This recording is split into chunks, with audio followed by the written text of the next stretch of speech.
And then I get to the hospital, the main hospital, and they're like, my husband had obviously now joined me there at the time. And they were like, there's no heartbeat. It's like, oh my goodness. And that's sent. Oh my goodness. What do you mean? I started shouting. It's like, no, this can't happen. Good morning, everyone. Welcome again to another episode of Development, one topic at a time, your podcast where we talk about different issues and try to set the world to right. I am very pleased to have a very, very amazing guest today, again, that I would like to talk to. We are going to talk about baby loss and mental health, and it's a real pleasure to introduce you to Alicia Robinson Asomaning. Good morning, Thank Alicia. you. Morning, Zainab. How are you? I'm good, thank you. I'm so excited to be on the podcast today with you.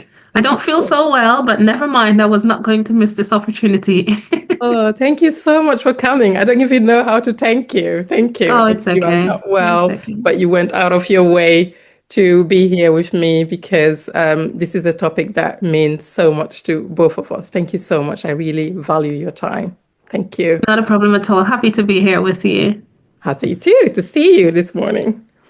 So who is Alicia, please?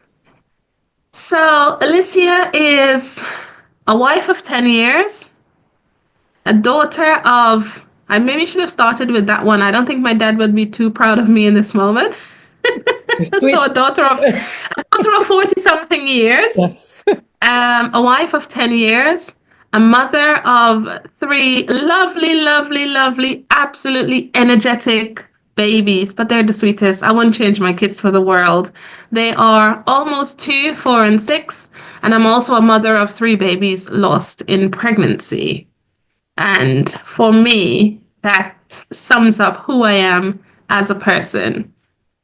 Wow. Thank you so much for that beautiful introduction. You're welcome. It's nice the way you did it because people usually start with I am a wife, or I am a mom of 2, mom of 3, or mom, and then the rest. But I love the way that you went back to being a child first, so from the beginning up to where you are. Of course. Yeah, and I'm really sorry for your losses again. It's okay. Yeah, Thank you. you're welcome. I know that baby loss, as I said in a previous podcast before, it's very difficult to navigate because it's a part of you that you've lost. I've been there. I know firsthand how it feels, but also I recognize that people have different ways of going through the process. So what was your experience, please, Alicia? Okay.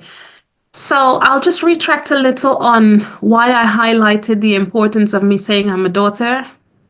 And then I will also link that to my experience of baby loss, because when I lost my babies, I wasn't the only person that experienced that loss. I may have carried those children, but the loss was felt within my whole family. And this is why, like I said, it's important for me to highlight that I'm a daughter as well. I'm my parents' first child. And I mean, like my siblings, absolutely everything to them. Now, when I experienced my loss, or my losses actually, let me correct myself. My parents have 8 children. They've been married for 44 years. They're still together. They've weathered all sorts of storms. And they haven't experienced baby loss. So this was new to everyone. I remember in my first experience, my dad being absolutely broken. I mean, yes, my mum was as well, but obviously we express ourselves very, very differently. But to hear the brokenness in my dad, it really impacted me. My husband as well.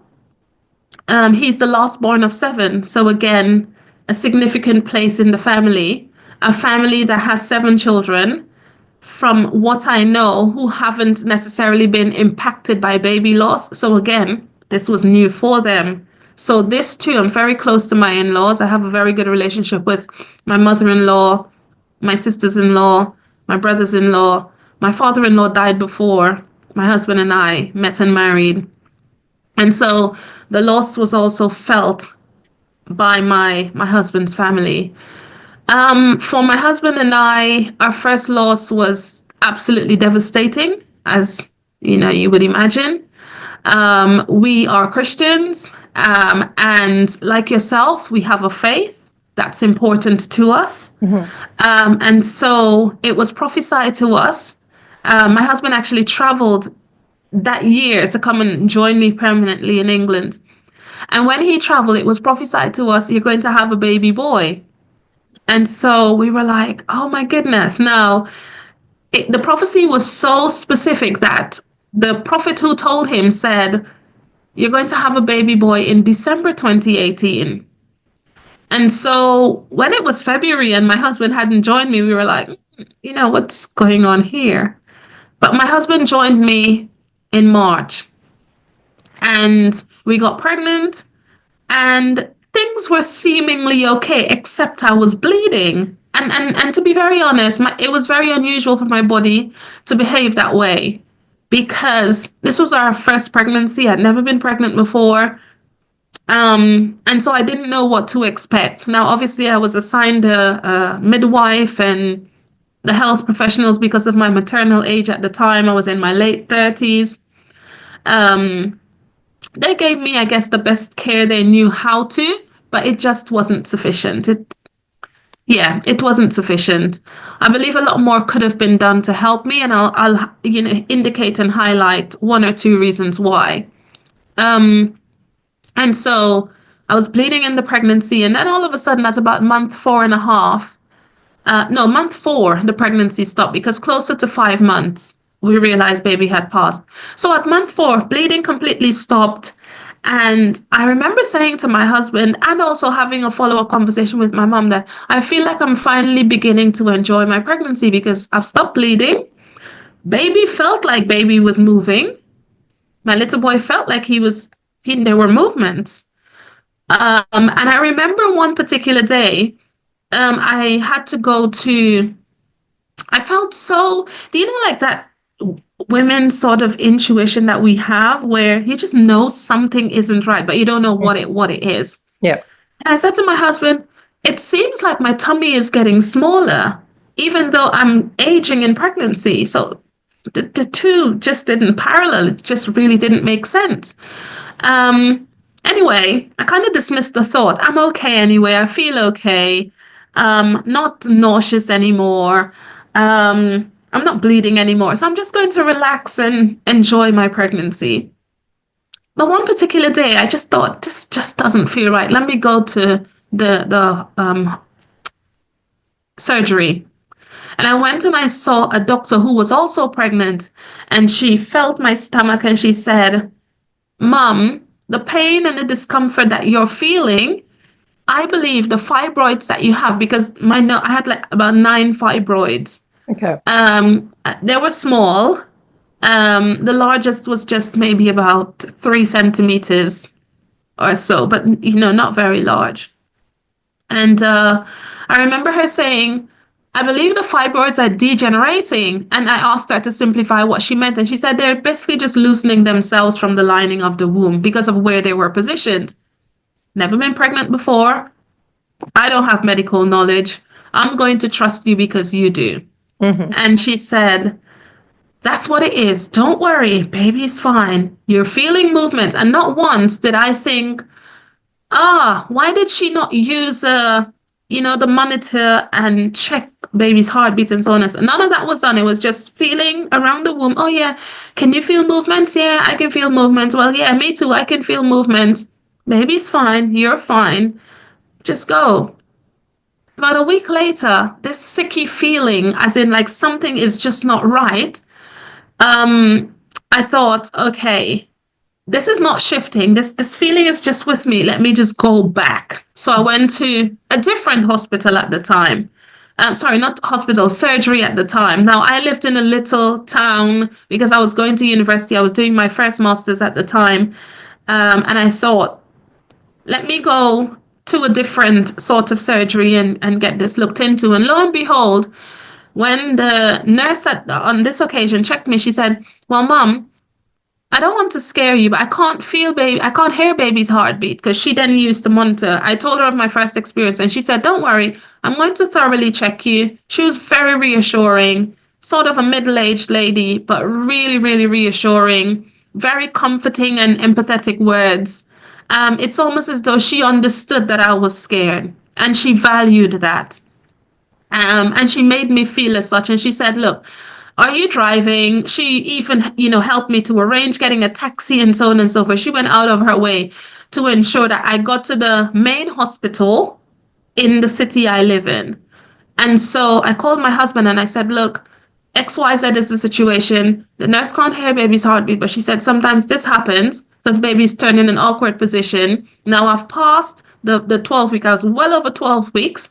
I was approaching 5 months now. We had our 5 month scan booked. We were excitedly waiting for that. And this baby has been a baby who has been prophesied to us. He's meant to be born in December, and his due date was on the 23rd of December.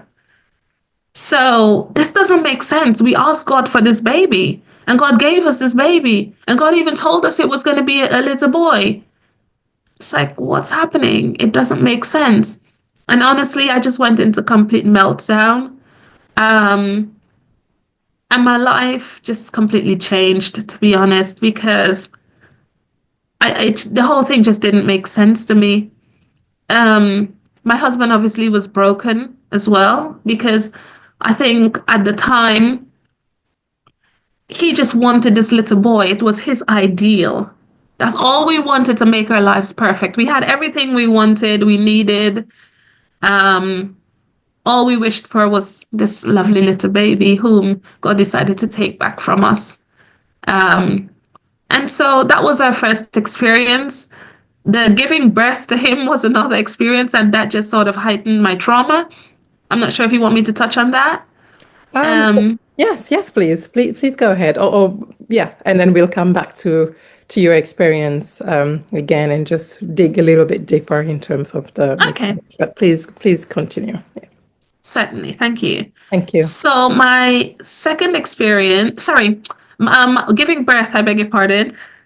It's giving birth, I beg your pardon, to baby. So we found out that he had passed during that week on the Wednesday.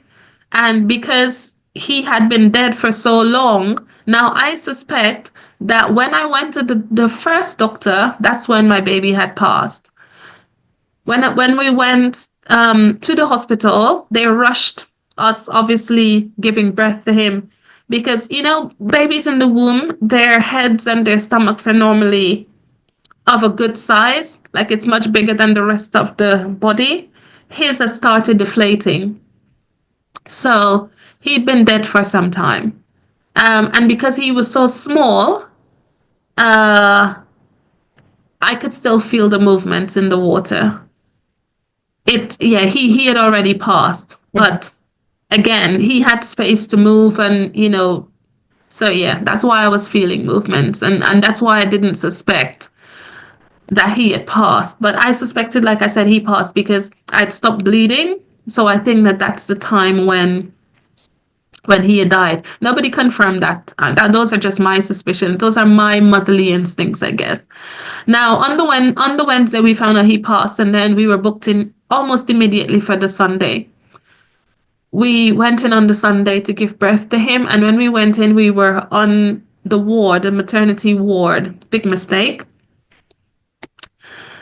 We were sort of ushered towards the end of the ward. There's a room they refer to, a very, very beautifully decorated and designed room called the bereavement suite. Now, with this bereavement suite, you could hear everything outside. And so while I lay there and gave birth to a little boy I knew I could never take home, I could hear the excitement of those around me who gave birth to babies they could take home. And there was one man, I really don't know if this man was drunk, and if he wasn't, he was the most overly enthused person I have ever experienced in my life, because he had all sorts of shouts of joy and joyful expressions and praise for his partner. And I listened to his voice of praise and I compared it to my broken husband stooped in a corner with our little baby that we could never take home.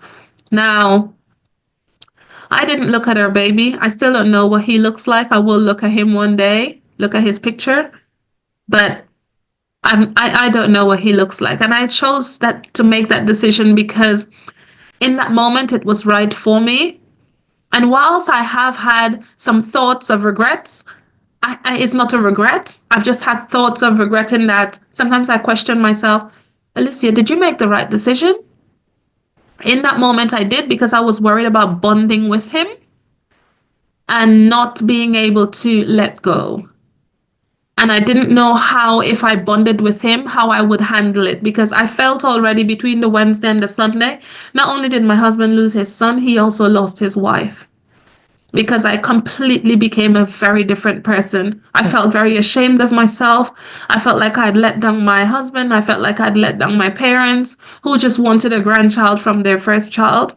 My parents had other grandchildren, but I just felt like I wasn't doing what was expected of me and what was asked of me. So I was crippled with shame. I really just did not want to come out of my home, out of my bed even. And so I compared my husband to this man and completely lost myself, completely lost my voice, and that compounded my grief. Now, years later, the only thing that helped me was the thought of, was this man ever in my situation? Could it be that he was told he would never have a child? Could it be that they were told his partner will never have a child? Could it be that maybe they lost 1, 2, 3? What's his story? Why? What was the reason for his rejoicing? And rightfully so, he had every reason to rejoice. Maybe he'd lost a previous spouse when she was giving birth. I don't know what his story was. But when I was able to sit and look at it from his perspective, it gave me a lot of healing. So until this year, I was able to find my voice and speak about baby loss. It's not something I've ever discussed externally because I've lived with a lot of shame surrounding the loss of the pregnancies I've lost. So what a powerful story. Thank you so much, Alicia. Thank you. The way you just narrated everything, it really gives it life, basically, if I could use that word. So I could see what you went through and feel those emotions, even though, as I said before, they are very personal to different people. Everyone has their own ways of dealing with grief. And that sense of shame that you just, finished with there, actually, englobes everything that you talked about. So it goes back to the fact that, again, as you said, you are a daughter and you are a wife. And you knew that, you have expectations of yourself and you have ideas about other people's expectations of you that are not necessarily always true, because sometimes we want to be perfect and we think beyond what we are capable of. Very true. Yeah, and it's beautiful the way you also incorporated faith there, because faith is important. So as you were talking about that, I also remembered my own experience, and it's as a Muslim, we also believe that that God exists, and we worship God. God, we call him Allah, which is the word in Arabic for God. So it's the same word. So when I was going through that, really, it's my faith in God, and also remembering that Muhammad sallallahu alaihi wasallam, the Prophet Muhammad, whom we believe to be the last prophet. What he went through when he was going through grief, those things really helped me to also, acknowledge my vulnerability and, go beyond that state that I was in, which was very difficult. As you were talking about that man who was overexcited, very happy, and at that moment you could not really see it as something that was beautiful because you were in pain. Of But then, course. yes, but the real you came out when you took some time, to actually put yourself in his shoes because you are caring, because you are empathetic, and then you realize, you don't know his story. So he could have had it just like you, or maybe even worse. You don't know. Of course. And as he said, he was right to be happy because of Right. He had every right. Hmm. exactly. And those words, there is no heartbeat. Oh my God, those words, the way they go into your ears, and you don't want to hear them. You want to unhear those words. You want, with all your might, all your strength, all yourself, you want those words to be, maybe a mistake. Maybe you didn't hear them well. Maybe the doctor couldn't see very well. Maybe they can double check. At first I was in denial. I was like, please come back and check. One person came, the second person, and more, but you realize, you know what? This is God's will. I'm nothing but a human being. I accept it. I don't understand what happened, especially when they tell you that it's not your fault. You don't. But the same way you felt when that man was happy, for me also, when I came out of that scan room, for me it was the first scan when they told me that there was no heartbeat, and I even wrote a poem about it later. But then I saw other women who were expecting, somewhere almost there. Others had just started showing little bumps, and they were beautiful. But I thought, what do they have that I don't have? Exactly. Yeah, what have I done? What mistakes did I make? What mistake did they avoid? And I was in that, it's like a limbo, basically, in that catch Hmm. 22. But then again, you come back to your faith and you realize, you know what? This was meant to happen to me. And so thank you so much for sharing that powerful story. I can't even begin to imagine what you felt and, what happened to you. I know that there were some parts where you talked about the support that you received, but could Hmm. you please, delve a little bit more on that section? Yeah, certainly. So, again, this is a little bit of a trialing topic for me because it's trialing in that my bereavement midwife, eventually, when she was assigned to me, she made everything almost perfect. She couldn't give me back my baby, but she was just a very she was very invested. She cared. She worried with me. Even if she wasn't worried in those moments, it felt like she was worried with me. Um, Even if she didn't love me, it felt like she did. And for me, that was everything. And I love how she loves her job. And that kind of changed me as a person as well. Because I thought, who is this woman? What were her experiences in life as well? I thought about so many things. And I mean, I still have her personal mobile number in my phone. Four pregnancies after my first. I've had five pregnancies in 5 years. But, uh, you know, in every one of my five pregnancies, the care I've received in some aspects have been challenging, but again, there have been instances where I just felt, oh my goodness, just thank you so much for being there, and thank you so much for being such a dedicated nurse and midwife, practitioner, consultant, bereavement midwife, bereavement support worker. Thank you so much. In my first pregnancy, like I said, I really felt that the first doctor that saw me when I went to see her, she did not exhibit any sort of interest in the challenges I was facing, in my worries, in my anxiety, in my wanting to over explain what I was feeling and what I was sensing. I was just a quick visit in. Oh, mom, can you wait in the waiting area? I'm going to print off whatever for you to do some reading, whatever. And that was it. Whereas the second person I saw, who then confirmed that there was no heartbeat, like I said, she saw, I mean, she was an older lady. She could have been my mother, I believe.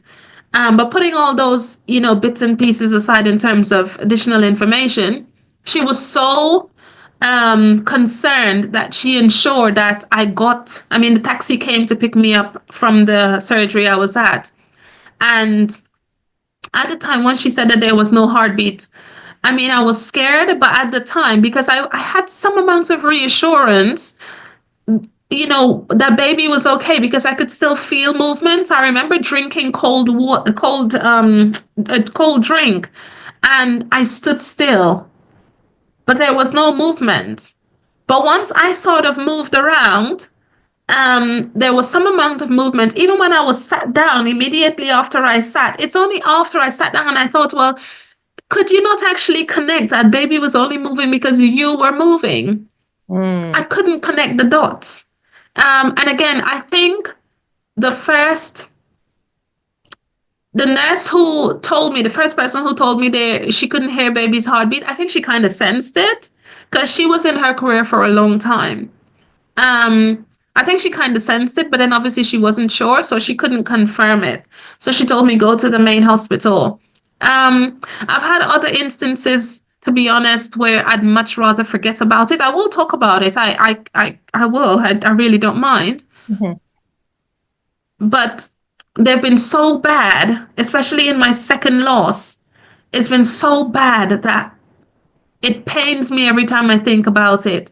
My daughter, let me talk about my daughter. I have one girl, my little girl who's almost 2. Oh.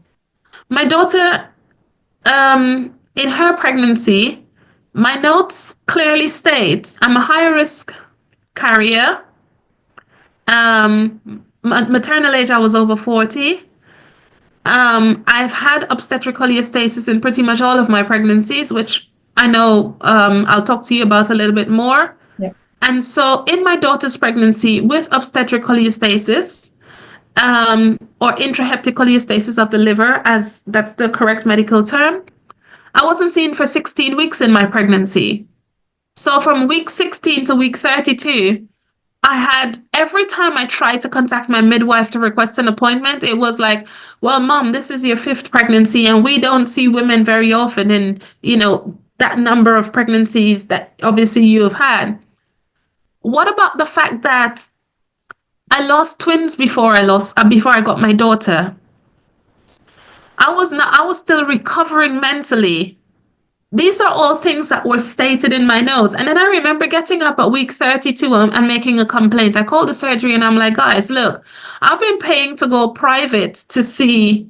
I did it twice. I paid privately just to go and ensure my daughter was okay. I had to learn how to manage my mind and my anxiety, because here was a second loss previous to my daughter's pregnancy. This was now, in that pregnancy was twins, so my 3rd baby had just gone, and you haven't seen me for you don't deem it normal, necessary to see me for 16 weeks. And then I remember complaining, and at 7 p.m. I got a text saying, literally, not hi, now how have you been? Do you want to see me tomorrow? And my response was no. No, I don't want to see you. I don't. You shouldn't even be a nurse. You shouldn't be caring for anybody. You really shouldn't. And so I remember after I made the complaint, that day, I got the text at 7. And then the following day, I thought, let me take myself down to the hospital. I'm not even going to go to the surgery. I'm going to go straight to the hospital, which I did. And a consultant said, look, it's okay. I'm going to take you under sort of like my wings. I'm going to take care of you. And so that consultant took care of me. Now, I was obviously reassured that I'd be fine, in terms of, obviously nobody can protect your baby. They can only try and offer the best care. The consultant specifically said, in my notes, I should be given an epidural as soon as it is safe to do so when I'm in labor. I was induced because of obstetric cholestasis. I believe I also had strep B in most of my pregnancies as well. Oh my goodness, I don't even know where to start with my daughter's birth. My consultant clearly said that my care should not be student-led. Um, a student midwife delivered my baby. In fact, there were two of them, two student midwives that gave birth, that assisted in my delivery. I was completely passed out when my daughter came out, because my body succumbed under the pain. I was denied any painkillers. I was not given epidurals. I remember at one point, and my husband relates this to me, before I fainted. I remember at one point I said, please, can I have some Petadine? And they said the pregnancy has progressed too quickly. The pregnancy has progressed too quickly. We can't give you Petadine. Mom, you're just going to have to push baby out. And so I gave birth to my daughter with no assistance. Even when my daughter came out, it was just my husband and I in the room. The student midwives had gone out to write notes. Yeah. And so my husband had to call them quickly, according to him, to say, baby has come out. And he said, I'm laid on the bed, completely passed out. The weird thing is, I could hear in my ears the word resuscitation. And I was trying to tell myself I need to wake up because I'm in danger. I remember trying to tell myself, you're in danger. You have to wake up. You got to try and help yourself to wake up. But my husband said he doesn't know what I'm talking about because I was completely passed out. And what they were saying is that baby would need to be resuscitated, because baby was now in distress. Baby's heartbeat was dropping, heart rate was dropping, and they were preparing the theater to give me an emergency section. But there was one doctor for 30 patients. One doctor for 30 patients. Now, because my somebody had just given birth in theater, they had me lined up in a queue waiting. So apparently my bed was disconnected from whatever in the room and so on and so forth.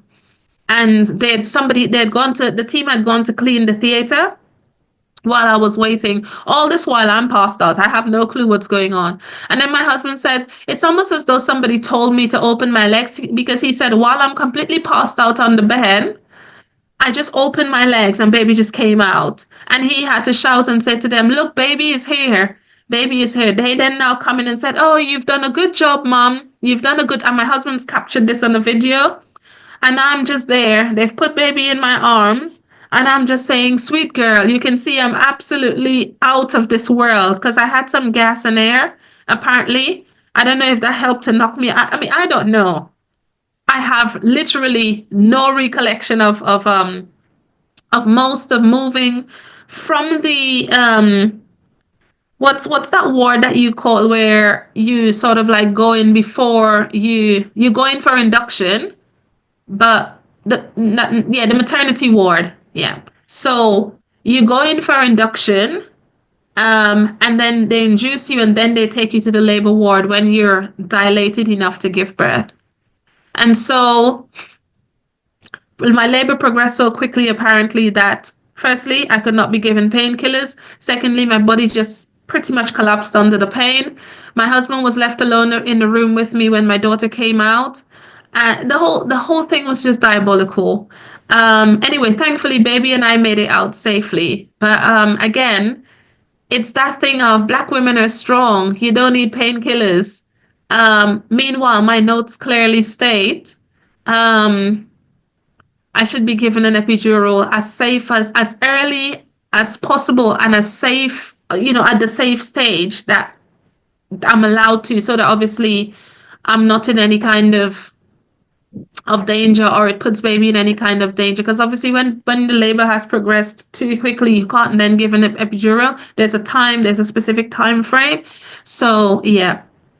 It was not the best experience at all. So I've had some experiences, like I said, where I'd much rather forget that those things are happening. And my daughter was born 2 years ago, so those things are happening still within like the more recent 5-year period in a developed country. Yeah. Wow. Thank you so much for sharing that, Alicia. Okay. Such a powerful story. And what you've been through. Oh my God. I'm so glad your husband was there with you, Oh yeah. to advocate for you and to look out for you and to care for you. You started off with some positive comments regarding some, women who helped you, and then there were also negative elements to that, and it kind of gives it a balance, but I don't think this is a balance really, because it seems like it was a lot worse, and this is why I work in the maternity realm. There's so much to do. There is so much to be done in that. There really is. Yes, because I mean, the strong Black woman, why? But our bodies are as vulnerable as other bodies. And everybody else. yes. And you know what, Zainab, if I can say this, I don't want balanced care. I don't want it to be sometimes good, sometimes bad. I just want consistent care that I deserve, care that you deserve. That's what we should really be getting. Not, oh, I've had a bad experience, but then I've had some good ones. So I feel, like it's balanced and I shouldn't really complain. No, I should really be saying there's a standard of care that's due to everyone, whether you're yellow, pink, blue, black, white, however you determine, or categorize people to be, if you want to categorize them by skin color, ethnicity, whatever demographic, or however you want to categorize people, we should all just be given a particular standard of care. It's due to us. It's our basic human right. Yes, right. To go into a maternity ward and feel completely dehumanized, it's not a brilliant experience, and it does impact on your mental health as well. It really does, because I have a video from when I gave birth to my daughter, and this is another thing as well. Even though I had given birth, I was itching everywhere. So my husband, and I was so cold. My daughter was born on the 22nd of June. I had no reason to be cold, but I was so cold. I remember me telling my husband, I just want to touch my feet. My feet were ice cold. My hands, it was a little bit warmer. My back it was so cold. Laying down, I kept saying to my husband, I'm going to sit up. And then obviously you've just given birth. So you know the state your body is in. And I remember saying to him, just sit me up a little and put things behind me. Now, at home, we have lots of fleece sheets and stuff. And I wanted to tell him, go and get me some fleece sheets, some fleece bedding, and bring it back. I mean, the student midwives, they weren't horrible. They were very empathetic, but to be very honest, they had no clue what they were doing. I was their trial. And I'll say it very boldly. I was their trial. And my husband said, I'm really sorry, Ali, but you're going to have to be a little cold because I'm scared to leave you. Yeah. Oh, that's And we sat down in that room and we cried together, because I remember my husband telling me he felt like at one point like I was going to die. And I felt like I was so near death as well, because I remember, like I said, in my subconscious, I was telling myself, come on, you got to help yourself. You got to wake up, because I could hear the word resuscitation. That's the only word I could hear constantly being mentioned. Resuscitation, resuscitation. But my husband said I couldn't have heard what they were saying because I was completely passed out. So yeah. It's amazing what your subconscious can do, when you are in that fight or flight mode, trying to survive, and just strengthening you, trying to get you through that ordeal, that very true, challenging moment. Yeah. And I'm so glad you jumped in when you talked about the balance thing and you developed it, because that was my introduction to this comment. And yes, and you said development, and that's what I wanted to say. For me, when they say a developed country, and I think that was my previous podcast anyway, or a so-called underdeveloped country or developing country, for me, it's not development until emotional intelligence is at the forefront of everything that we do. So compassionate care is what every single woman deserves. As you said, it's not about balance. So I introduced it there just to show, like you had a positive one and a negative negative outcomes. And those negative outcomes, they were so great that there's no way they can compensate for the positive ones. And I'm glad you came back and said, it's not about balance. And yes, it's about empathetic care. It's about, and those things that you could not remember. It's trauma, because when you are going through trauma, you don't remember many things because your body Of course.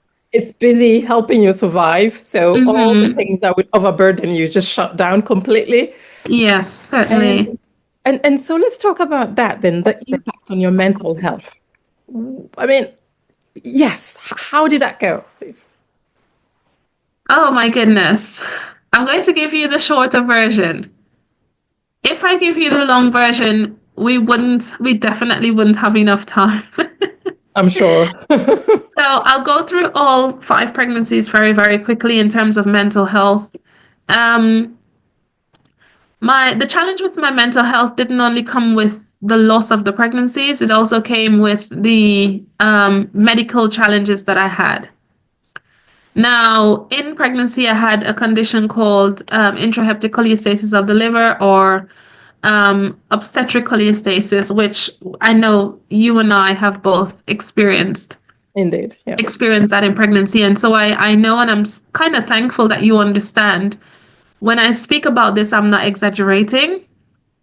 So, in a nutshell, my mental health was not only affected, like I said, by my losses, because you're trying to cope with, oh my goodness, how did this happen? Why did this happen? What did I do wrong? Did I eat something wrong? Did I walk too quickly? Did I jog a little bit too fast? Did I overdo myself? Is it because I'm stressed? Is it because I'm anxious? You ask yourself all sorts of questions.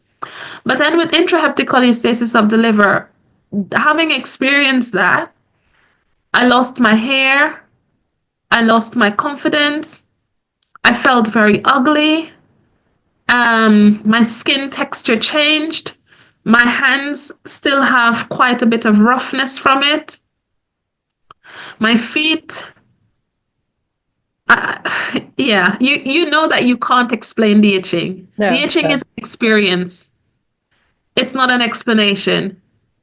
And so to be constantly itching, whether you're at work and your managers aren't understanding, whether you are trying to sleep, I was completely sleep deprived.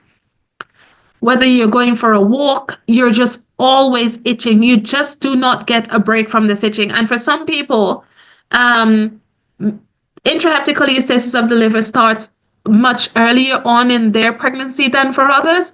However, it is known to start in the 3rd trimester, but mine started in the 2nd. Oh. Yes, mine started in the 2nd, in my first pregnancy that I lost, and then my 2nd pregnancy, who is now my 6-year-old son.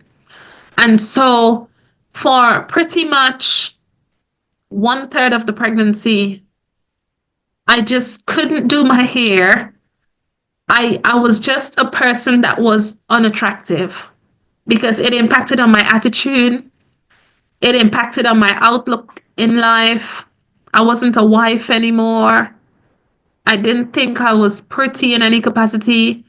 Those are ideas that ever so often I have to remind myself that it's not true. Because I had long hair before. And once my hair started breaking, that was it. Once my scalp started getting sores, that was it. Once my cuticles started becoming bloody, that was it. The texture of my hands, like I said, I don't think I will ever regain the softness of it. My hands are very hard. And this is from having ICP in 5 pregnancies.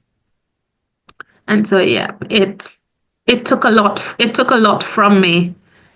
Socially, I couldn't socialize. Work, I'll mention one sort of, I'll eliminate some information. But in terms of work, I'll mention one experience I had. So my managers, they didn't understand what ICP is. And as a result, I was deemed problematic. When we had meetings at times, I remember having to take my shoes and my socks off and be itching. Or I would sit and I would run the palm of my hands up and down the desk for comfort even if it's just to be able to hear things a minute at a time. My bile acids were completely out of this world. I remember my bile acids were so bad in my second pregnancy, who is my first son, that I was at the hospital in the last trimester of my pregnancy 3 times a week, every single week, for bile acid tests and monitoring. Like I said, not only was my mental health impacted, I was so lost as a person. I didn't exist anymore. Mm-hmm. It wasn't, oh, yes, I lost my first pregnancy, here's my second, and baby's developing nicely. It was, okay, today is Monday. I've made it. Tomorrow is Tuesday. Or rather, today is Tuesday. I've made it. Today is Wednesday. I've made it. Today is Thursday. Like literally every single 24 hours, I couldn't live for tomorrow. I learned the meaning of living for today. And that's powerful. That's what it did to me. Yeah, and that's powerful. Thank you so much, because, I even mentioned that in my first book, Lessons from Depression. It's about, living one step at a time. When you're going through big challenges, just focus on those steps that you can make, foreseeable steps. Exactly, what you can control.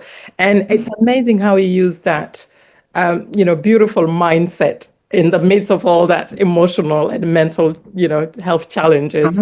Yeah. And that's it's great the way you did it, because usually, I wouldn't say usually, sorry, but in that moment, you don't really have all that capacity. You don't know whether you are living or not, whether you even want to eat or you don't want to eat. There you go. Exactly, because Sorry, Zainab. Let me interject very quickly. I didn't want to touch on that because there is then, I don't want to eat because maybe it's the food I'm eating that's, disturbing the bile acid levels. Okay, let me eat olives. I remember eating things like olives and anchovies, things that had absolutely no kind of sugar in it or carbohydrates, or like literally you're trying to figure out what is it. I mean, okay, yesterday my bile acids were low and I ate maybe an apple as an example. Let me eat as many apples. But then out of that comes things like anemia. And then there is the anxiety that comes with all this. And then there is actually, you know what? I haven't had a wash today. Maybe I do need to get up and have a bath. Maybe I do need to get up and brush my teeth. You literally forget to do the basics and you become so obsessed with bile acids. Are they high? Are they low? Is baby okay? Like literally, I can't explain how I completely lost myself and pretty much not giving up on life only because I had come so far with this second pregnancy, knowing what happened with the first. Yeah, and it's understandable because you'd been through miscarriages and that trauma again with the way they were treating you in the hospital, and then that guilt that you felt, and that sense of shame that you described at the beginning. Mm-hmm. For all of that, these are all elements that just all compound, and then you become someone who somehow, puts yourself into bracket. It's just all about the survival of your baby. And you forget that survival of your baby is linked to your own mental health, your own... And well-being. Exactly. Your well-being, your overall well-being. And it's, OC or ICP is an illness that's not really well known. And as you said, it happens at the beginning or towards the end of the pregnancy. And for me, it was towards the end. All of a sudden, I started itching. I was like, what is this? And then you can't stop. And if when you scratch your body, it hurts, but then you can't stop. It's just and Yep. and to even call healthcare professionals and to be dismissed on the phone when I told them, oh no, it's just part of pregnancy. Well, I think this is too much. It's not just normal symptoms. Not part of pregnancy, mate. Not at all. To feel that thing, you need to feel it. Exactly. And you learn to advocate for yourself and to insist on being seen. Of and then you course. get there and you realize, oh no, this is serious. There's something to do with your liver. You have to make a decision. Do you want to give birth now, or do you want to take the risk of keeping your baby there until the time, although it was almost towards the end, it's difficult. It is. Yeah. So well done to you for surviving, for not giving up. And sorry again for what you've been through, but I am so glad we are talking about it. And I know that you are working on because always I see you on LinkedIn and posting on baby loss and raising awareness. So I guess this is your way of trying to change things and and raise awareness and make something positive out of all the challenges that you've been through. Of course. Do you want to talk a little bit about that, please? Yeah, certainly. So I'll use my second pregnancy loss experience to sort of highlight why I do the work that I do. Now, my second loss, it happened when my pregnancy was a lot younger than the first. And I think sometimes, even within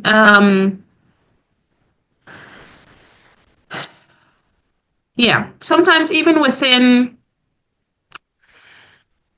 the healthcare profession in whatever capacity, I had to rethink something there that I wanted to say. But then I thought, I'm conscious that I'm speaking about people's jobs and, their roles and so on and so forth. And I like to be respectful as well. So I had to quickly recalculate how to say what I wanted to say. But this is why I'm highlighting this point. My pregnancy was a lot younger, lost than the first experience.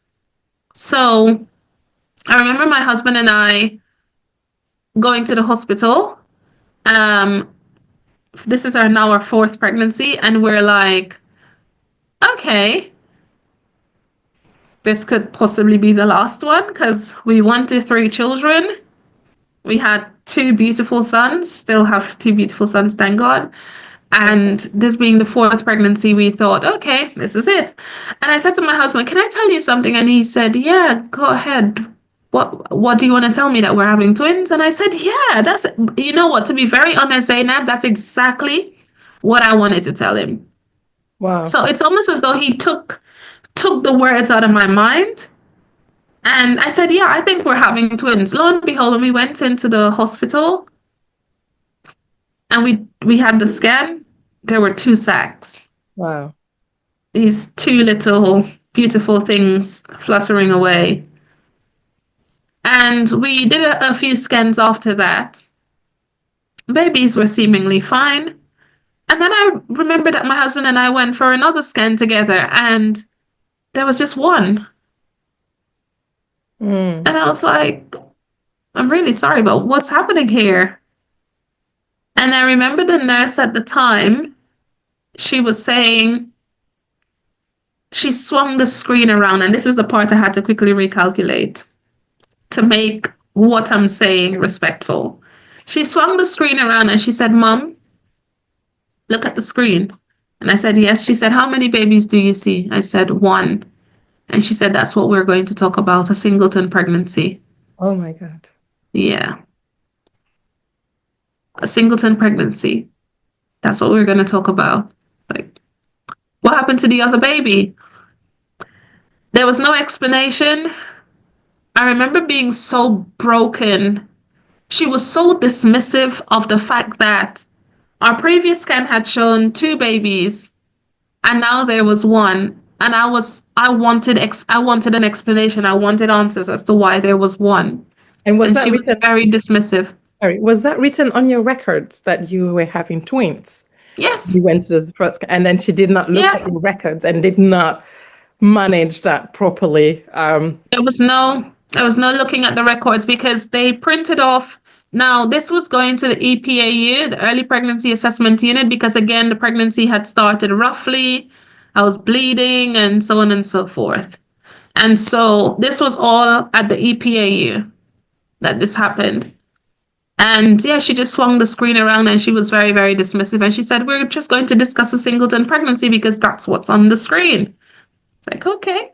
And I remember being so broken in that moment. And my husband slipped his hands in mine. And I don't remember exactly what he said to me, but he was just reassuring me. And then we were given a whole lot of papers to read and so on and so forth. He just told me there's one child in my stomach when I knew that there were two. So what papers do you want me to read and what sense do you want me to make of it? So went home, felt sad, felt sadder, became sadder, I guess. Yeah. And yeah, just never left me. And then a few weeks later, again, the bleeding stopped, and I thought, I know what this means. Same pattern. Exactly the same pattern. I know what this means. And so I remember going to work that morning as normal, but then preparing myself mentally to be told there's no heartbeat. The most dreadful phrase I've heard in my life. There's no heartbeat. Very cool. Yeah. Went to the hospital with my husband, and we went with our second boy at the time, and they wouldn't let my husband in because it was just around the time, the tail end of COVID. Oh. So I had to go in by myself. And I remember again, the midwife I saw was just another patient there. So she said, I'm going to scan your stomach.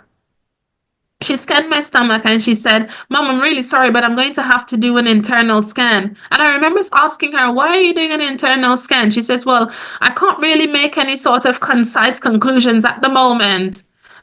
Just let me do the internal scan. And I was like, please put my heart at ease. Is baby's heartbeat there? And again, she repeated herself, I can't make any concise conclusions at the moment. I need to do an internal scan. And then proceeded to tell me there's a toilet, get yourself ready, and then come back and lay down on the bed in this position, which I did.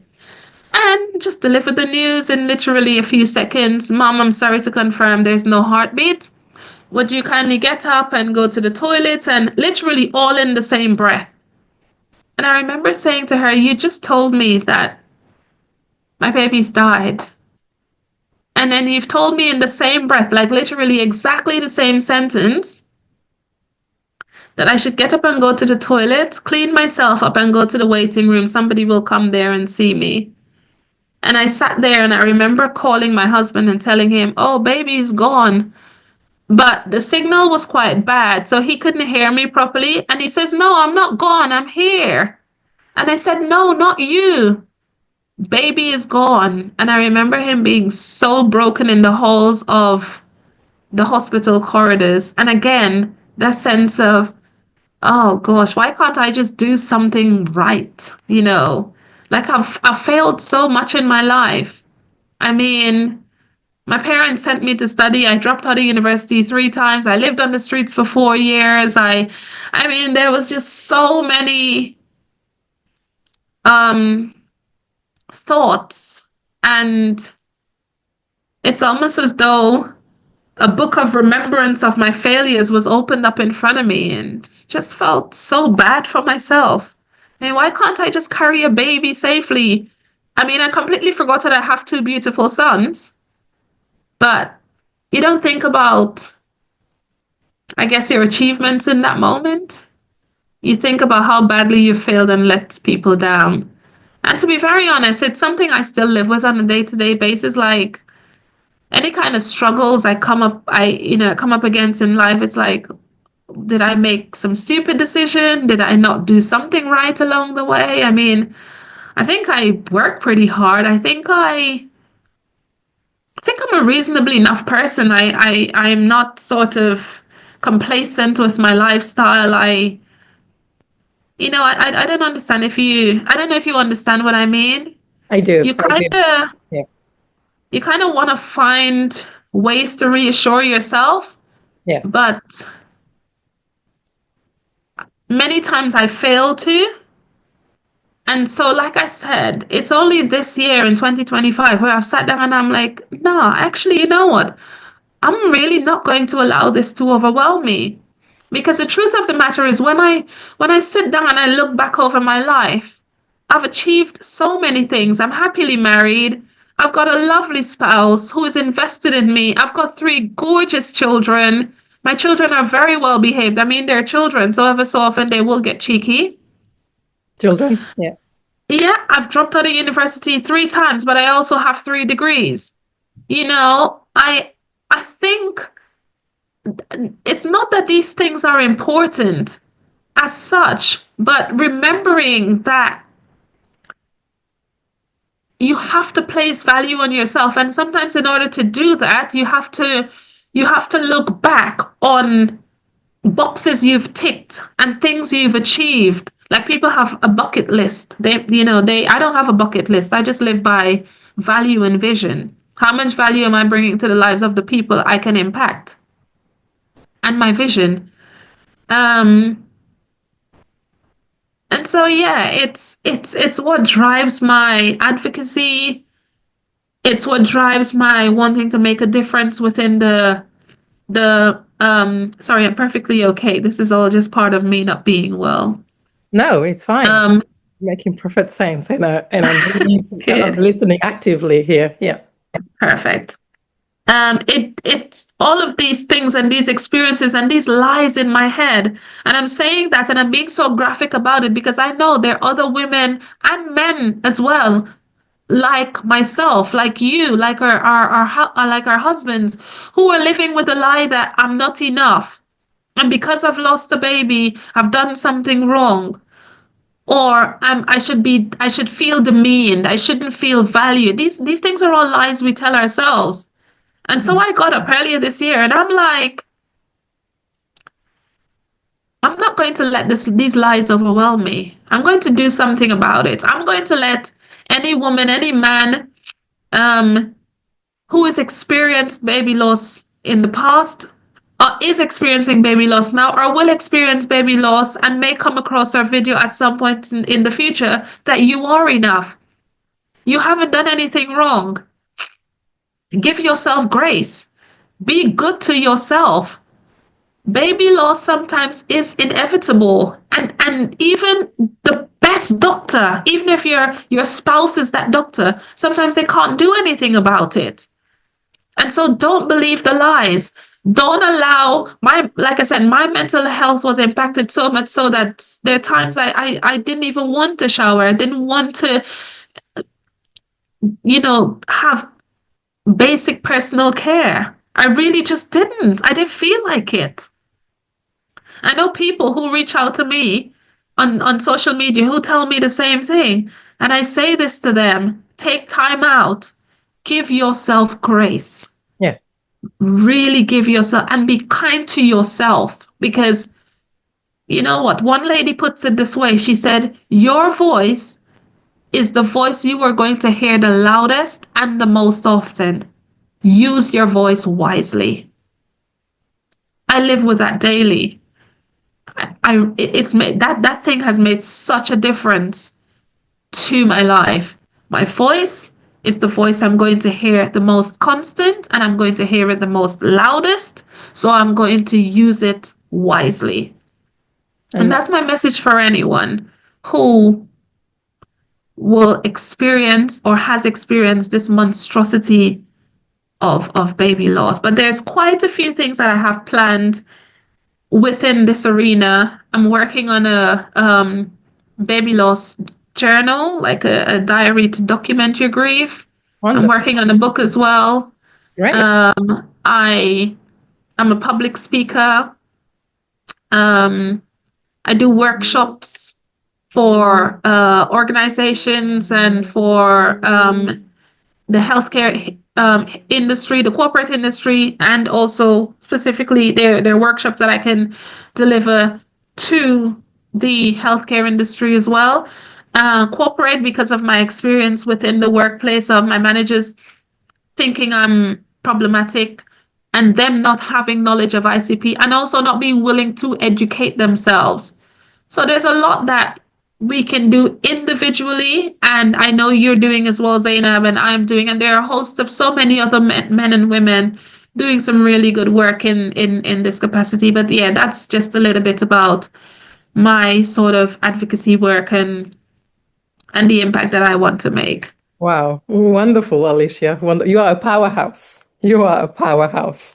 And Thank you I so wish you much. all you're welcome. I wish you all the best in all those Thank you. endeavors that you are doing right now and that you plan on doing in the future, because I know you'll do so well, because Thank you. because personal stories matter, mental health matters, and the way you just advocated for yourself just now here, and you just send that beautiful message to everyone about being kind to ourselves. We cannot reiterate that enough. We have to be good Yes, to ourselves. we have to be. That's right. I wish I could talk to you the whole day, but I know you're not feeling well, and I know you have other things That's to do. okay. But I would like to thank you again so much for taking the time to come here today. That's okay. I know that you just shared a beautiful message, but if you had one last sentence or 2 or 3 few words to share here, what would those be, please? Gosh, I think it's what I just said. I tend to always reiterate on this message. What you listen to is important. Who you listen to is important. There are people who are experiencing anxiety, depression, and I've even met people who have been diagnosed of things like paranoid schizophrenia as a result of baby loss. And whilst I value their experience, and I'm not dismissive of anybody's experience at all, we have to be careful of who we're taking from. I remember at one point in my baby loss experience, when I lost my first pregnancy, I went onto YouTube and I was listening to stories of people who have experienced baby loss, but they were sort of they allow themselves to remain at that stage. And so, like I said, I'm not discounting or devaluing anybody's experience, but if at all possible and where at all possible, especially in this day and age in 2025, there's so many available resources. There's so many community groups. There are free community groups. There are groups where you can go for teas and coffees. You can just wander around your city. There are groups on Facebook, Instagram, TikTok, LinkedIn. There are podcasts. Connect with people and don't allow yourself to feel stuck.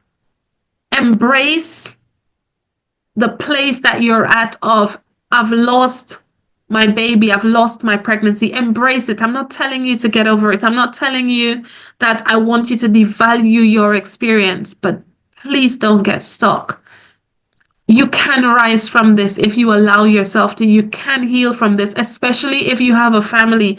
And I'm saying it so passionately because, like I said, I felt like my husband not only lost his first son when we lost our pregnancy, he also lost his wife. And it wasn't fair on him because it's only after he felt free enough to speak to me and to say,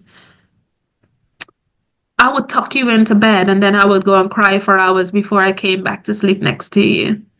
So this also impacts on our family members, it impacts on our loved ones, it impacts on our children.